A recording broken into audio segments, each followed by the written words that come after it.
before embodying him. I thought it went through the mouth, but apparently not. I rather hoped it had. The pain made my husband pass out, and he required surgery. I was so ashamed of him. I had never wished to disappear from the spot so badly in my entire life. I pray to God that I have never had to deal with anything like that again. My name is Kelly. I am 45 years old and recently acquired a handy tool called a rechargeable hot water bag. It keeps me warm for a long time and saves electricity consumption. The electricity price is just ridiculous right now. Today, I'd like to tell you about my debacle from one winter. About 10 years ago, my ex-husband Daniel, whom I'd been married for 10 years, was promoted to a director. His company was known to promote in order to seniority, and his speedy promotion was a rare occurrence. Of course, both of us were overjoyed.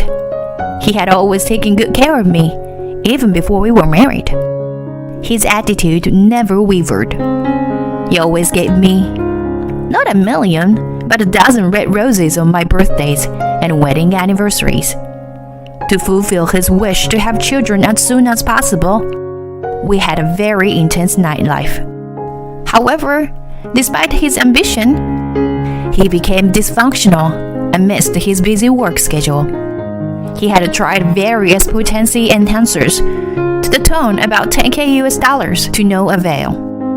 I finally passed the 30s age mark without seeing the light of day. Since then, we had decided to take a break due to his hectic schedule and frequent relocation for his work. If he got a promotion, I assumed that things were going to change. He should have been relocated less than before and being able to delegate his work to his assistants. I turned 35 in no time, but there shouldn't have been a problem having and raising at least one child. I was secretly hoping that his promotion wasn't an opportunity to get pregnant. It was wishful thinking. He started coming home from work even later than before. He was busy to begin with and was promoted at a swift pace. I assumed he became even busier. There were a lot of people who struggled to find a job in those days. I told myself to be happy that he was able to keep busy. I tried, but I wasn't happy at all. Days had passed. Gradually, he not only came home late, but also started working on his days off. He supposedly had a newcomer who was incompetent in his team. He said he was trying to make up for the delay. I wanted to tell him to just replace him with someone better and make time for me too. I knew it was a selfish thing to say. I wondered how incapable the person was. If Daniel had to work overtime and even on his days off, and yet there still was a delay every week. I was feeling sorry for him for being burdened. But then, he started to respond to my questions half-heartedly. When I asked him what he wanted to eat for dinner, his response was, I was getting frustrated when it went on in that manner. Let me just serve you a roasted bat then. I even thought of harassing him. On top of that, the night he asked me to make lasagna for him, he went out to dinner with his clients. Even though I knew he had no choice if it was work, I couldn't help but feel angry and lonely. It would have been nice if he at least ate the food I cooked the next day. He never did, since he had to work overtime and had business dinners day after day. He sometimes didn't come home on the night he said he would. It was sad for me to see my food left on the table in the morning, with the wrapping still on it. His business trips also increased, and the opportunities for us to spend time together were gradually decreasing. I started to feel that he should put more effort into making up for our lost time. One day, while I was harboring my frustration, I received a call. Daniel's name was displayed on the screen. It was unusual for him to call me instead of texting during his work hour. I picked up the phone to see what was up, and the caller identified himself as a paramedic. He told me that Daniel was being transported to a hospital for an emergency. He was being taken to a general hospital near his office, and I was asked to come at once. My husband is supposed to be in another state on a business trip today. Where is he being transported from? From a hotel in Midtown. You must have the wrong person. We have confirmed his identity. You are the wife of Mr. Daniel Robbins, correct? Oh, yes. The number on the screen belonged to Daniel. It was unreasonable to think that the paramedic was mistaken. What did it mean that Daniel, who was supposed to be in another state, was being transported from a hotel in the city? My mind was in turmoil from the shock and the situation that I didn't understand. I had no choice but to go to the hospital. I quickly got ready and headed out. When I arrived there, I was faced with even more shocking news. The doctor told me it was an emergency surgery, and I was asked to give my consent. Is it that bad? I gasped. Then the doctor let out a small sigh and closed his eyelids. I started to freak out. I thought it was so serious that he hesitated to explain. I was turning pale when the doctor opened his mouth. There is a foreign body in your husband's rectum. I'm sorry, but I don't understand what you mean. Did he eat something strange? Well, in this case, it was inserted or entered through his anus. When I checked the CT scan, there was a glass bottle inside. I can only assume it was an accident. When I checked the CT scan, there was a glass bottle inside. I can only assume it was an accident. When I saw the bitter smile on the doctor's face, I was so embarrassed that I wanted to disappear. By the way, there was a woman by Daniel's side when he was being transported, but she refused to ride in the ambulance with him. Could you blame her? I would have left right away if I could have. When Daniel woke up after the surgery, I held a small bottle of Chinese energy enhancer that had been removed from his rectum in my hand and said, "Good morning." Kelly, why? Oh, am I in a hospital? Yes, you are. I heard you were taken from a hotel in Midtown, so I rushed here. I waved the bottle from side to side and smiled at him. Oh, really? I'm sorry to have bothered you. That's okay. But what happened to the business trip to meet your client? How the hell did this get in your body? Were you demonstrating some kind of vulgar trick? No way. That's, whatchamacallit. I fell asleep and it got stuck. I don't want to hear any of your bullshit. I've already heard what happened when you were taken. You were with the women. You were having an affair, aren't you? He slightly closed his eyes in response to my question. A few seconds later, "Yeah, I am." He looked back at me condescendingly. Do you have a problem with it? I got promoted exceptionally fast. Women don't leave me alone. You too would prefer a popular husband, wouldn't you? I mean, 35 in women's age is already expired, I don't feel any sexual appeal from you. You're just like my mother to me. It's your fault for not realizing it. If you loved me, you should have held the reins. The asshole ranted in defiance. I was furious at him for cheating on me and saying it wasn't his fault, on top of being carried off in such a pathetic state. It made no sense for me to be blamed. I had to wait for him in the lobby. As the wife of an embarrassing husband, I wanted him to imagine that for a moment. I had forgotten that he had been in surgery just a few hours before. I picked up a nearby vase and was about to throw it at him. That's true. If your wife had held the tighter reins, you might not be in this situation.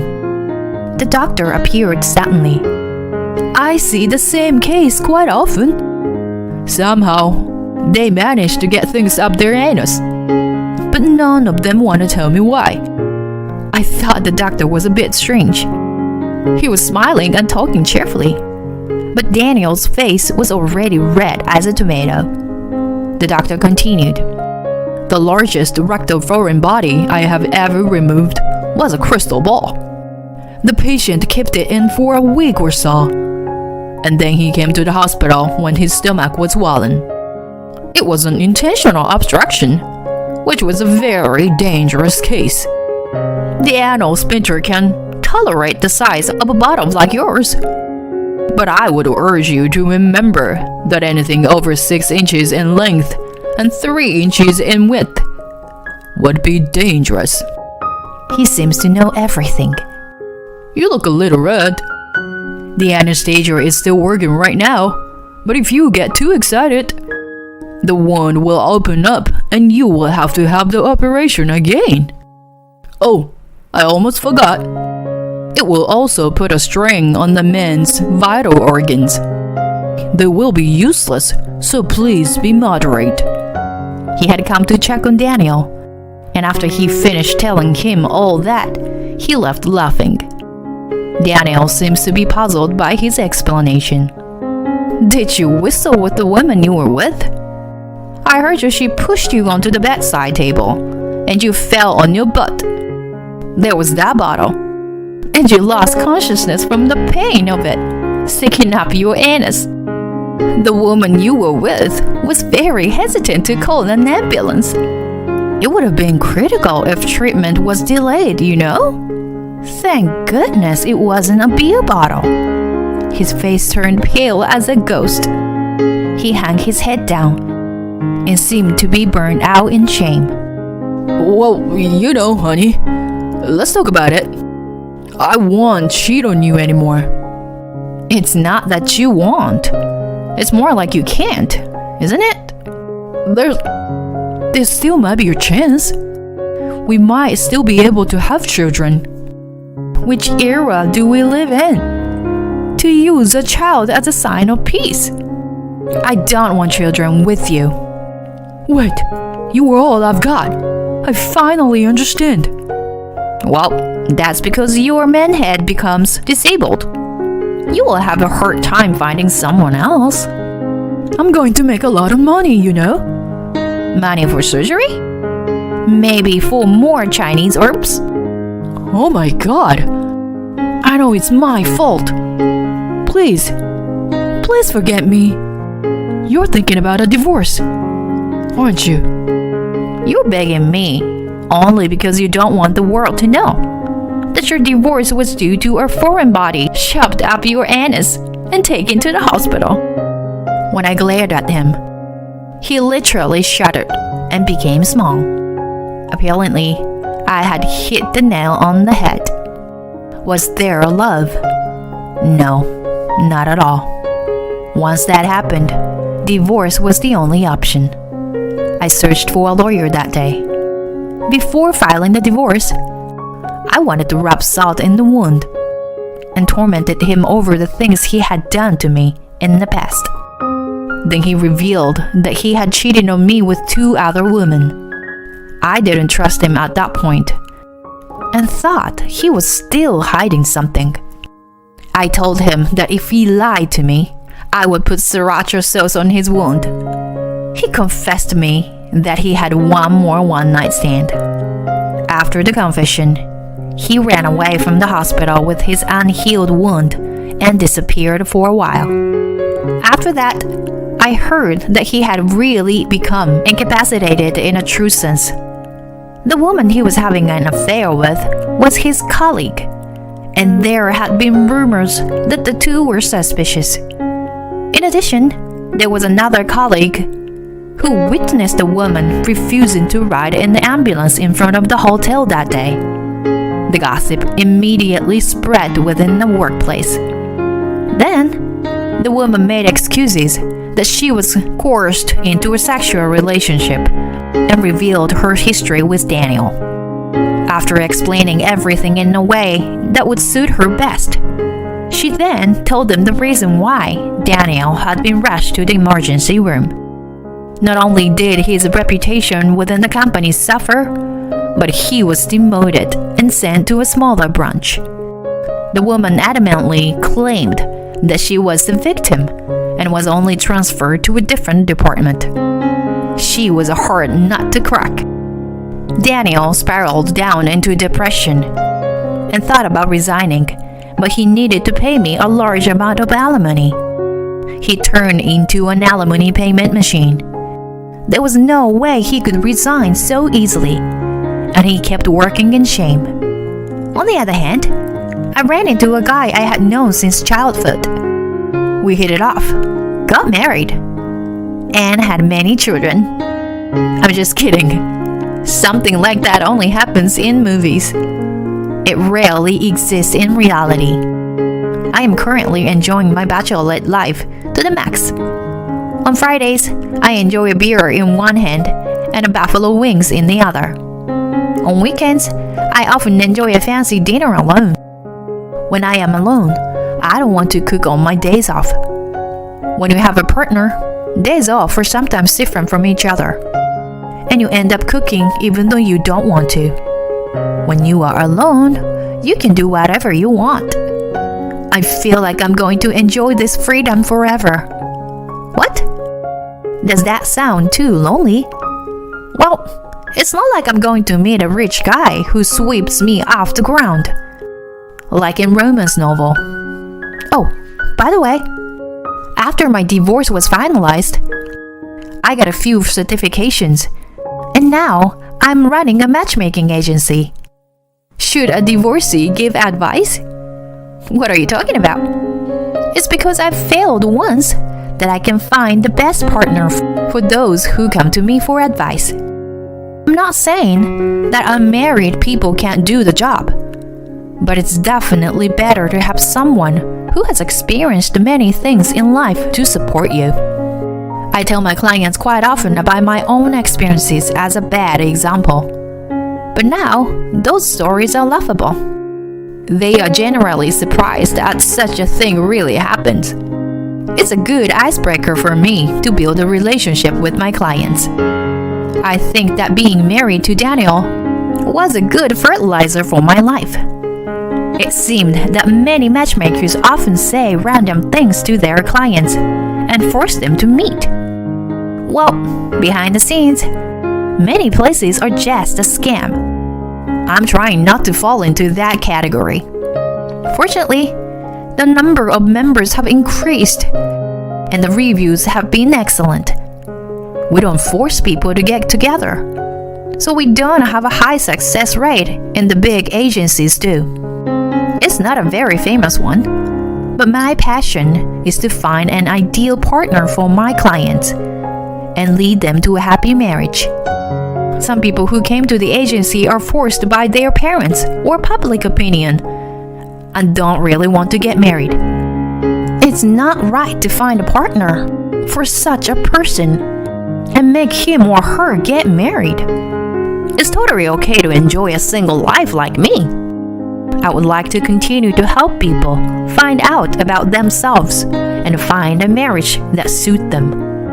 I have been through a lot, but I have found a vocation where I can be myself and shine. I think my divorce was a necessary experience in my life. I can make a joke about it and have gained a lot of vitality. Life is pretty great, even though it has ups and downs. I used to hate my life right after the divorce, but I don't feel that way anymore. I am and always will be proud of the way I live. I'll keep working hard so that my anxious clients can find happiness.